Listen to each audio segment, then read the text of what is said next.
আসসালামু আলাইকুম। আমি আজ আপনাদের দেখাবো কিভাবে রিজেক্ট করা টাস্ক আপিল করতে হয়।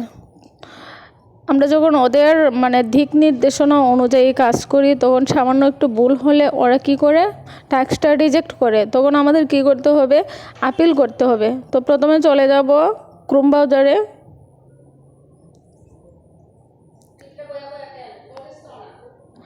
ক্রোম ব্রাউজারে যাওয়ার পর ব্যাক টু আর্নে যেতে হবে।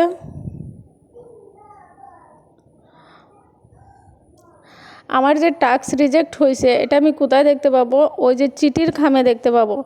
অ্যাপ্রুভ হলে অ্যাপ্রুভ লেখা আসবে, আর রিজেক্ট হলে রিজেক্ট লেখা আসবে। তো আমার একটা টাস্ক অলরেডি রিজেক্ট করা আছে, এটা আমি দেখাচ্ছি কীভাবে আপিল করব।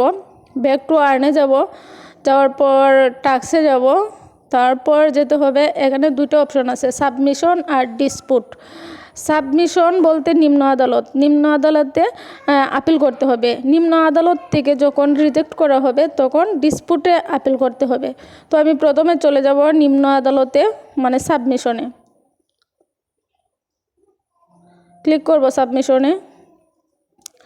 সাবমিশনে ক্লিক করার পর অল স্ট্যাটাস টাইপ নামে একটা অপশন আছে, ওইটা ক্লিক করব। তারপর rejected by the advertiser campaign, এখানে ক্লিক করব। এখানে কিন্তু লেখা আছে কোন টাস্কটা আমার রিজেক্ট করা হয়েছে। তারপর চলে যাব ডিসপুটে। আমি রিজেক্ট করা টাস্ক আপিল করতে হলে একটা লিখা দিয়ে আপিল করতে হয়। তো আমি লেখাটা আগেই কপি করে নিয়ে আসছিলাম, আপনারা এই লেখাটা ডিসক্রিপশন বক্সে পেয়ে যাবেন। আমি লেখাটা পেস্ট করে দেব এখন। এই যে আমি লেখাটা অলরেডি পেস্ট করে দিলাম, এখন সাবমিট করে দেব। ওকে, এখন আমাকে কি করতে হবে, ডিসপুট নামক উচ্চ আদালতে একটা টাস্ক রিজেক্ট করা হয়েছে, ওইটা আমি কি করতে হবে, আপিল করতে হবে। ডিসপুটে যদি রিজেক্ট করে তাইলে আমি চলে যাব প্রথমে ডিসপুট।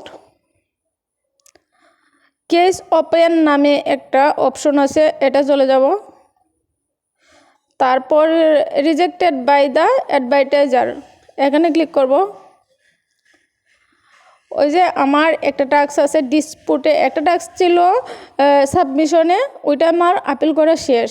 এখন আরেকটা টাস্ক আছে এই ডিসপুটে, এখন এটা আপিল করব। ডিসপুটে আপিল করা খুবই ইজি। এই যে সেন্ড টু টাইম বাক্স স্টাফ নামের একটা অপশন আছে, ওইটা ক্লিক করলেই ওকে ওকে শেষ, আমার কাজ শেষ অলরেডি। এই সাবমিশনে কীভাবে আপিল করতে হয়, ডিসপুটে কীভাবে আপিল করতে হয়, দুটাই দেখালাম। আপনারা এভাবে রিজেক্ট করা টাস্ক এভাবে আপিল করবেন।